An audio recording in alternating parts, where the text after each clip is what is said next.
Hey, welcome back, everyone. I hope you all had a great lunch, or if you're in the Hawaii chapter, perhaps a great breakfast. Now, I am pleased to introduce our next speaker, which will be Mr. Chris Hampshire. Making sure I got that. Yep, there we go. He is the Global CPCU Society President. Prior to that, he had served on the board, excuse me, he had served on the National CPCU Society Leadership Council for 3 years, as well as the Executive Committee in 2019, after serving as the Philadelphia Chapter President in 2016 and 2017. He completed his bachelor's degree at the University of Pennsylvania and his MBA at Loyola University, Maryland. Chris also completed the Institute's Executive Education Program at the University of Virginia's Darden School of Business in 2017. He holds the CIC, ARM, and CPCU designation. In addition to all of these accolades, Chris works with leading P&C carriers and program administrators to design impactful claims management programs as a vice president of sales at Gallagher Bassett's carrier practice. He began his insurance career in 2003, and over the past 19 years has helped lead the business development efforts for a national carrier, regional brokerage, and a national TPA. Now, I know I look forward to hearing his remarks on the CPCU Society as a whole, but we also want him to acknowledge all of the new designees that we named just prior to lunch. So without further ado, let's welcome Chris Hampshire. All right, Alexis, thank you so much for that very warm introduction. Wow, I just popped up on the screen. I'm really big on this screen. All right, hey everybody, I got a few laughs, excellent. By the way, my background here, it's not so subtle and it's not intended to be overly subliminal. It's intended to be very blunt. We're going to be in California coming up. I think it's 21 days from today. If I have the see some thumbs up, excellent. So we are really looking forward. I'm looking forward to being back in California, being back on the West Coast. As Alexis noted, I'm based in the Philadelphia area. And for whatever reason, for the longest time, I never had an insurance conference in San Francisco. And now I've just had RIMS come up in April for those that were there, which was great. And I'm really very much looking forward to coming back for End of Risk. So if you haven't signed up yet, a quick plug, again, just being totally obvious with the background, sign up. It's local. If you're in Hawaii, you got direct flights. You probably have more direct flights from Hawaii than I do from Philadelphia, based on what the airline costs and all that are, and my itinerary here. So really recommend it. We've got, in my opinion, I'm biased, but I think it's the best lineup of speakers we've ever had. There were so many great submissions for sessions this year. I think it's going to be dynamite. We've got some great professional speakers coming.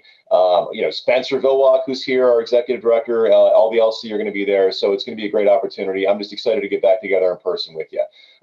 Having said that, I'm going to talk about a few things today. I've got 27 minutes left in my time here. So I want to cover a few things. First and foremost, though, if you have a question, I would love to be interactive. So feel free to just type it in the chat. I've got it up right now. David Russell, you are exactly right. Hooray for the Quakers. For those that don't know, that is the University of Pennsylvania. We're off to a hot start in college football. Very excited about that. So thank you for that shout out. But first things first, I really want to take some time to salute the new designees. I wish we were together in person. Hopefully we will be again. And actually, if you come to Into Risk, you will get conferred nationally, I should say globally, right there during the Saturday night celebration. So yet another reason to come. Whenever I'm out speaking at I-Days and speaking in front of local chapters, I always ask the question of the group, who thinks it was hardest to earn their designation during the time that they did it? And let me tell you, everybody's hand goes up, because those who got it back when there were Blue Books say, hey, I did it during Blue Books, and there was only 2 testing windows, and I had to send away, and I didn't hear back from a while. And then you have people like me who say, well, okay, but hold on a second. When it's short answer, you don't have as much time to write, and you can't really get kind of points for kind of being close to right or whatever. And then I hear people who say, hey, but I did multiple choice, and there's 4 answers, and they're all pretty close together. And if I don't know it cold, then I don't get credit for that. Plus, the breadth of what is studied now is very vast. So I got my designation in 2010.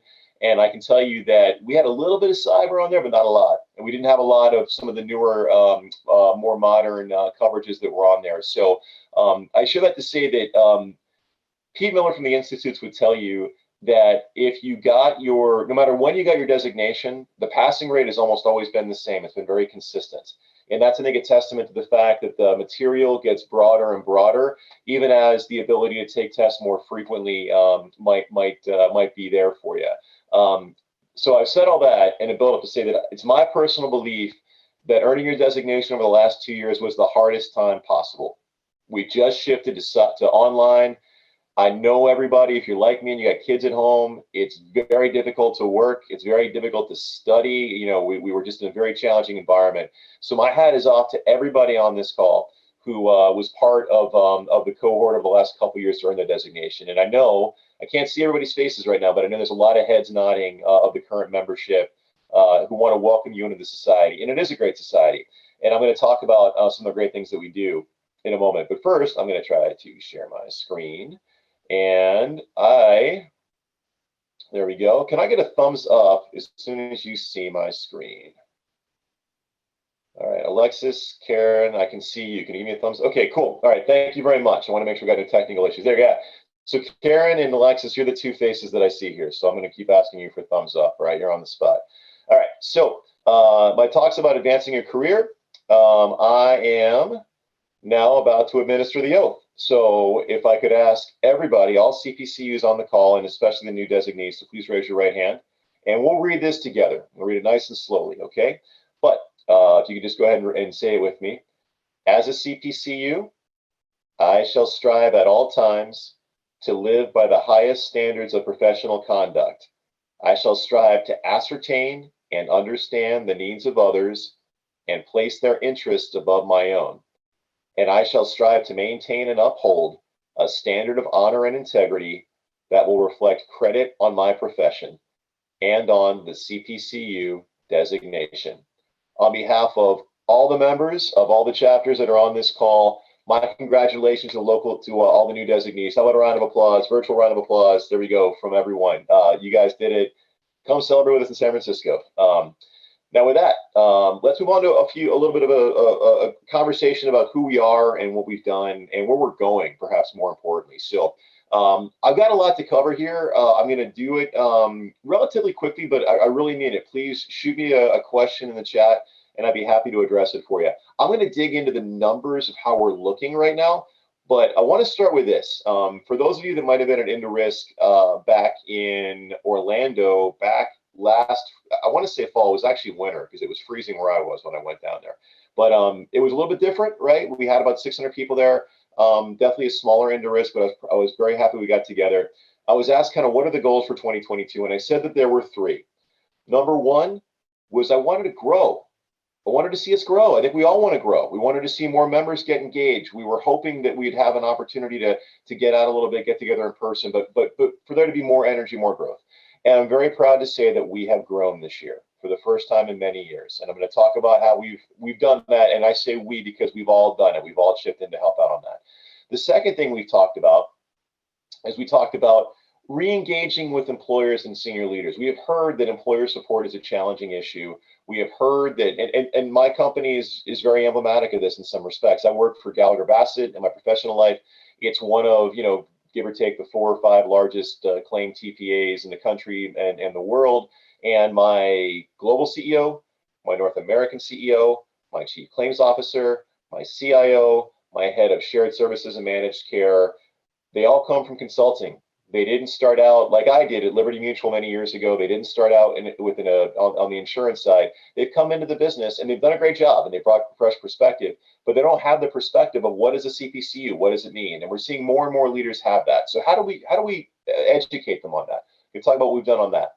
And then number 3 is partly why we're here today. I really wanted to see this be the year of action. I kind of felt like if the society was a boat, we had been docked for a couple years, due to the pandemic, and we put on a new coat of paint, and we changed out some of the planks, and we had sewed up the sails, and we had gotten ready to sail, and I really wanted this to be the year that we sailed, and I think in many respects we have. I'm going to a lot of I-Days. There's a lot of good energy that's coming out of sessions like this, and we're still doing a lot of things virtually as we are here today, but I'm seeing a lot of great activity that you volunteer leaders are putting together, which is just fantastic. So with that, who we are, I think y'all kind of know who we are, but we are a global community. I have to say that because we are global. We've got folks over in Europe, folks over in Asia who are very active. We just, in fact, had an international town hall just this morning at 9 a.m. Eastern time to talk to those folks specifically. But we are committed to lifelong learning and the highest ethical standards. That's right. Yeah, there you go, Karen. 3IG, that's right. International Interest Group. Love it. But we do have over 16,000 members right now. We still, the backbone of what we do is still local chapters. But I also want to stress, too, that we're talking a lot more about our 8 global interest groups and our global committees. It's just a fact, and kind of like today, where not everybody can get together in person. You know, we had a lot of people move, relocate. Very few people are working in offices anymore. They just, it's just a fact of life. So it's really my belief that the CPCU Society can kind of be the community that we maybe don't have anymore at work. And that message really tends to register really well with employers. You know, they're concerned. They want to make sure that their folks are getting out and seeing people. So with that, you know, I do want to talk through a couple small points. For those that haven't seen it, I feel we've talked about this a lot, but we did get together in 2021 and formulate a strategic plan.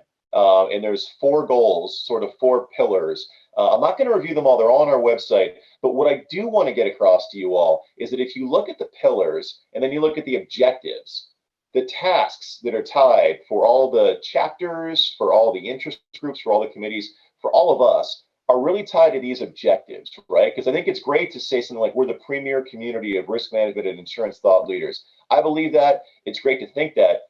How do we prove it? What actions do we take to do that? So if we look at things like increased visibility and promotion of active membership as thought leaders, well, now we're talking. Now we can say, hey, we put together an I-Day here for California and Hawaii that had all these great speakers. This is one thing that we did, you know, right here in October 2022 that built on that. Let's look at goal number 2. We're recognized as a personal and professional investment that positively impacts and drives successful outcomes. Okay, so what does that mean? We're getting into ROI. We're getting into, you know, what we have to sort of show people and show ourselves is why it's important to not only invest money, but invest our time and energy, which in my opinion is probably more valuable, right? I mean, it took a lot of time and effort to put this session together, right? And also, hey, employers, this is why it's worthwhile to support your people to put in their time here. But you see a goal, even something as simple as connect our members to leadership opportunities, 3rd bullet down, and knowledge acquisition through society engagement. So if you look at what we think the ROI for the society is, it's 3 bullet points. It's leadership, it's knowledge, and it's networking, right? If you ask employers, the number one thing they're concerned about, in addition to finding talent, is who are my leaders that are coming up? Who wants to manage a team? Who wants to help lead our organization? And they have an experience, right? And a lot of times you can't, unfortunately, maybe get the experience you need through your day-to-day job, but you can absolutely learn leadership by joining the society. There's no question about that. Let me talk about the last 2 pillars here. We're a vibrant and inclusive global community that welcomes and empowers all individuals, ideas, and voices. We have a talent gap in this industry. We need to bring people in, flat out. I think everyone knows this. I mean, I tell people, I go to RIMS every year with my company, and a couple of years ago, pre-pandemic, the number one talking point was technology, you know, or behind financial services and all that. I went this year, and everybody is like, where do I find good people? How do I train and develop good people? How do I attract new people who want to come into my industry? Because right now it is really, really difficult. You know, it's called the silver tsunami, but we're having a lot of folks you know, a lot of folks are retiring in a position to take a step back. So we need to engage with those folks and move forward. And the last thing here too is we're committed to social responsibility, sustainability, and resilience. That gets into the whole heart of like, there's a lot of what we do in this industry that I don't think we talk about enough. One of which is, you know, it's a great expression, but we're kind of the second responders, right? We're the folks that come in and help bring people and companies back, you know, back to whole, right? We're the oxygen that keeps business going. But we're really there. I mean, you know, and when there's a loss, people are looking to us to help bring them back, you know, and we need to be talking more about that social good. And in order to do that, we need to be committed to, you know, to social responsibility and sustainability and resilience. So I kind of mentioned this a little bit. What we do, we lead, we learn, and we transfer knowledge. We have fun. We do networking, right? But those are the big items. So leadership, I always say, if you want to learn how to lead, join a volunteer organization and try to get things done when people aren't depending on, what their role is for their paycheck. There's no formal, like line. You really got to, figure out how to get things done in that environment. It's a great way to learn leadership. Learning, I'd be remiss if I didn't mention a couple things. Yes, there's absolutely tons of opportunity to learn, and continuous learning is encouraged, but you've also got the opportunity to teach. And if you want to be considered a subject matter expert, third bullet down under we learn, write an article for Insights and show everyone at work your article, and show your clients that article and your prospective clients. And this is something that, I mean, to me, it makes you an immediate expert when you're published in an insurance journal that goes out to thousands of professionals, both virtually and in paper form. The webinars that we do, we had over 1,000 people attend our webinars last month. Like, there's a lot of people, there's a lot of great topics, and I would highly encourage you to teach one of the topics. There's also great opportunities at Into Risk, and then also the Leadership Summit. Then on the fun part, I do want to mention that networking is great, but there's a lot of social good that we're doing at the local chapter level and nationally that I want to make sure we're getting the word out about. And that really registers with people that we're doing. If you don't go to an office anymore, you don't have an opportunity to kind of give back to the community or to the industry through your workplace. Well, come to the society. We're always doing great events, right? So again, it's a great way to kind of be that community that we're all looking for. I mentioned this already, but another great thing that I'll mention, the old Warren Buffett corollary is, and Peter McKay, you're exactly right, to teach is to learn twice. That is exactly it. There's no doubt about that. Warren Buffett said, give me a highly qualified person and I'll pay them X. Give me a highly qualified person that can speak in public and I'll give them X plus, another 50%. Like, he thought there was no greater value in developing yourself professionally and learning how to speak. So there's a lot of great opportunities to do that. I always want to point that out, though. I feel like people feel like they need to be asked. Raise your hand. There's great opportunities to present with the society. Mentioned make informed decisions about knowledge. So a couple things here. I mentioned the webinars. Selfishly, I'll mention we have our podcast In the Know that the society puts on that they've asked me to host. If you have, so what we try to do there with the podcast is really hit different segments and interview different people that represent different parts of the industry. Really cool one just dropped today with Cale Coleman. He started the first minority-owned reinsurance brokerage. He's a Quaker. So who called out the Quakers here? I'm sorry. David Russell, you called out the Quakers. He's a fellow Quaker. It's not why I had him on the podcast, but he's got a great story to tell. And I'm looking for other great stories too. So if you have people who you think would be really interesting that represent a part of the community, let us know. I'll tell you, upcoming is the CEO of NSTAR in the United States, who's going to talk about what the legacy space is and what loss portfolio transfers are. So for those that are interested in that growing space, that's a great opportunity. But other opportunities to speak. We'd love to hear who you want to have on as a guest. And then I mentioned Insights already. Creativity is something that we don't talk about enough on our industry, but definitely want to mention that when you're talking about why join the industry, why get involved in the CPCU society, we're an awfully creative bunch. And then lastly, I mentioned the global network. I haven't mentioned yet, we have Interact, which is our online community, and that's another great way to get engaged and get involved with people. So we've invested a lot in that over the last 18 months, but it's a great way. There were questions up today about like when's Into Risk next year, and where's it going to be? I'll get to that in a second. But point being, I would highly encourage you to get involved with Interact. And there's different forums you can join based on where you are in your career, where you are in terms of your very specialized areas. I'm in the claims section, for instance, quite a bit. So it's a great opportunity for you. Mention getting involved. I'm just going to stress it one more time. Local chapters are awesome.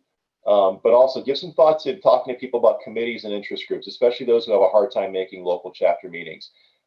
True story, I was in Montana for a conference in June, and I can't even tell you what the cost of like a ranch home is in Montana in the Bozeman area right now, because so many people have moved to Montana recently that it's really driven up the market. But what I think is interesting is, if you're in Bozeman and the Montana chapter meetings in Billings, that could be a multi-hour ride, right? So for that reason, I always say, interest groups and committees are a great way to get involved when the local chapter might be a challenge. I mentioned membership. Hopefully everyone's familiar, but there's 5 member categories right now. Student is a quickly growing membership category. So if you are affiliated with a local university, and there's a number that are participating today here virtually, but spread the word that students can now register and be members of the society for free. All Gamma Iota Sigma chapter members are included for free automatically. So we're really looking to broaden our reach into the student category so that when they do come to our industry, and they all do, and they all land great roles typically, that they're aware of who we are and they get active, right? Second is the academic category. So there's a lot of new risk management programs and risk management classes that are sprouting up all over the country, both at the university level and at the community college level. So we're encouraging those academics who aren't already members to join. The third category is pathways. So for those that aren't familiar, we're inviting industry professionals to join the society while they're working on their designation. So that's a little bit different, but you know, the analogy that I always use is for a long time, you know, the society was sort of like a castle, right? And there was a moat around the castle, and the moat was you had to earn your designation before you were kind of really brought, you know, allowed to come in. And then, you know, when you got the designation, it was great. You know, the drawbridge comes down and you're welcomed in. But a lot of people don't see the castle. I was one of them. I got my designation in 2010. I didn't know about the society at all when I earned it. I earned the designation because I really wanted to be a CPCU, have those letters on my business card. My company was very supportive of it. But my company, there wasn't anybody who was local that was really involved in the chapter. So I didn't even really get active until several months after I passed my last test, because I was invited by a local broker who was then the incoming president of the Philadelphia chapter, who invited me to come to a meeting. You know, sit next to me. I'll introduce you to, it's a view from all around panel. We're going to have four major industry leaders in the Philadelphia area share their thoughts on what's happening. I'll introduce you to all of them. Then you can come to our new designee meeting and meet some folks. And I felt very welcomed, right? So if we once were a castle with a moat around it, and the drawbridge came down when you got your designation, you know, now we're at 10. We got a 10. We're inviting people into the 10, right? And I have to tell you, it's been pretty cool. But I was at the AROC conference, which is a legacy space conference, speaking earlier this week. And I had 3 people come up to me and say, hey, I was like, I passed 3 Blue Book tests a long time ago, and I never joined the society, didn't know I could. And you're telling me I can join now, and maybe I'll come, and maybe that'll inspire me to go and finish up my last test. And I'm like, yeah, absolutely. Come on, let's go. You know, and I've had some other folks come and say, hey, I'm relatively new in the industry, or I just started on my journey to get my CPCU. You know, I'm 2 tests in. Can I join? I'm like, absolutely. We'd love to have you come. And let me tell you, when you come, just be ready, because everyone's going to ask you what's going on with your test taking and how far away are you and how can I help? Because we want you to have that designation. We want you to be the next member of our cohort, which is the CPCU professional. That's the traditional category, and that's still the vast majority of our folks. And we're going to show you numbers in a second.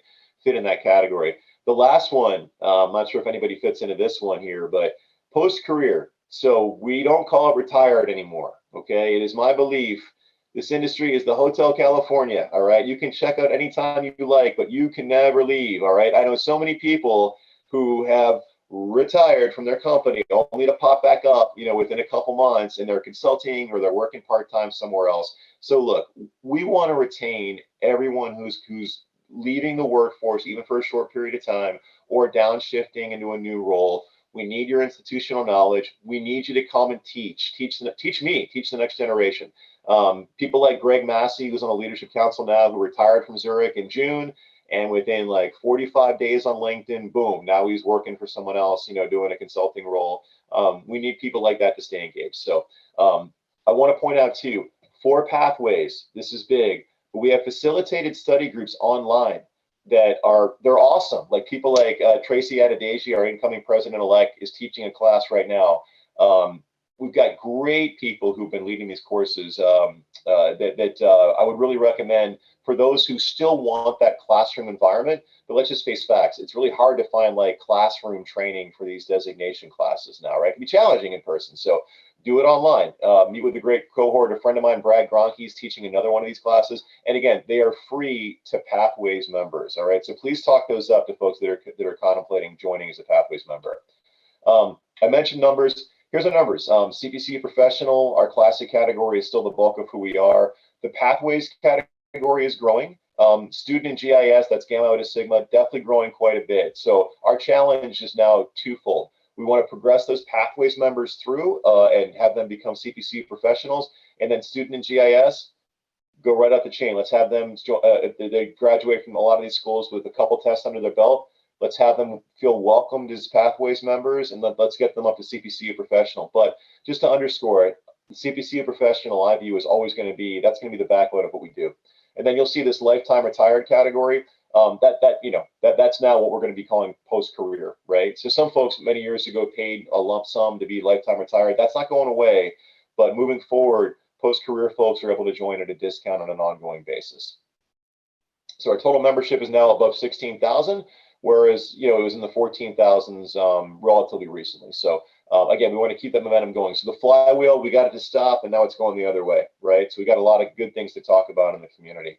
I mentioned the facilitated study groups. Those are going to be kicking off after 1/1 again, but it's typically for the 500, the 520, the 530, and the 540, what are known as typically the core 4. All right, and again, they're free for Pathways members. Okay, so employer support. So very well aware that, especially after the financial crisis in 2008 and over the last bunch of years, employers have started not being as forthcoming with support, both from a reimbursement of dues standpoint and also from a time standpoint of letting their folks go to meetings during the day and things like that. So what do you do about that? Well, I think that the biggest thing is we've reached out to that community and said, hey, we want to get together with you and hear your thoughts on CPCU if you're familiar with it.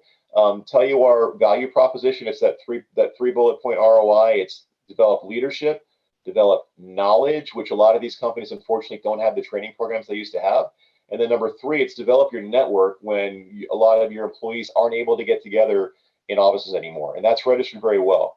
And then we've said to them, what do you think? And largely we hear like, no, that's kind of what I'm looking for. And then of course we've asked them for letters of recommendation, testimonials, right? Like, hey, would you be willing to write a testimonial about your experience? So Paul Crump, Vice Chairman of Chubb, his testimonial letter is right on our website right now.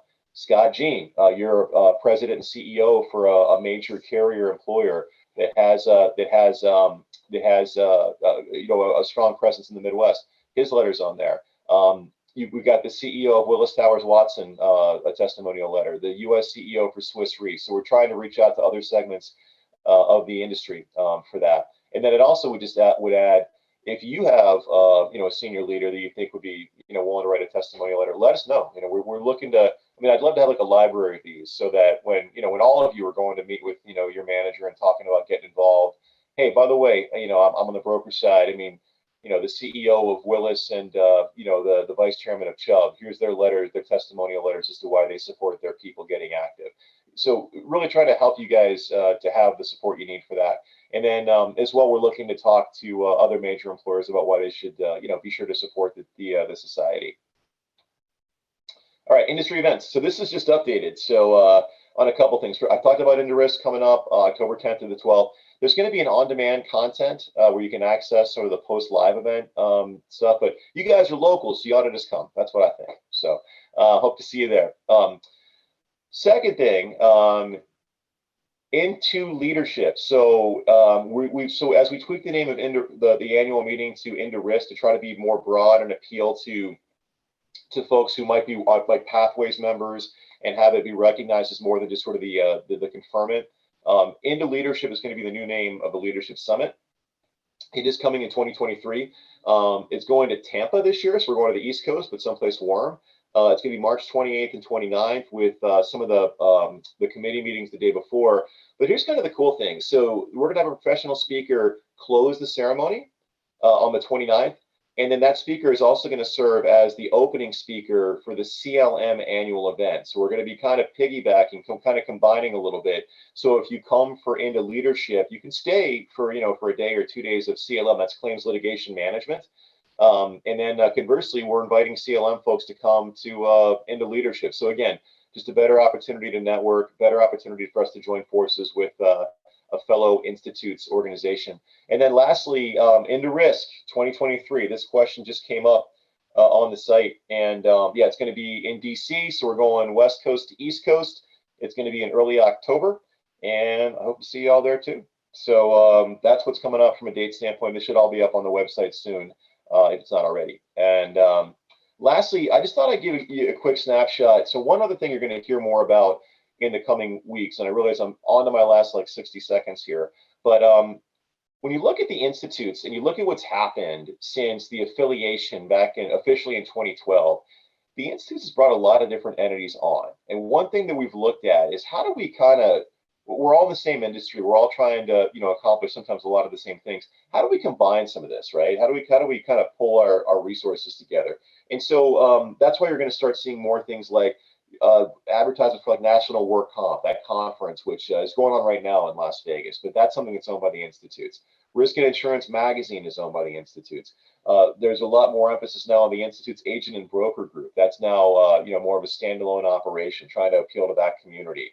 I could go on and on, but like the head of the IIS is going to be speaking at InterRisk, for example.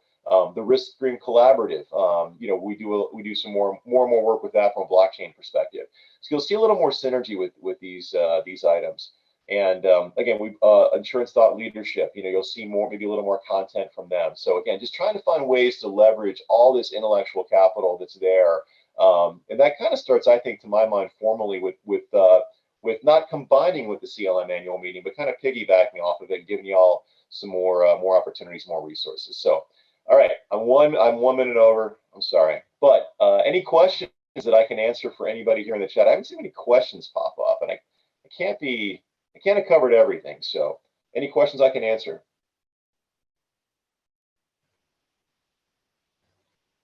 Okay. Well, with that,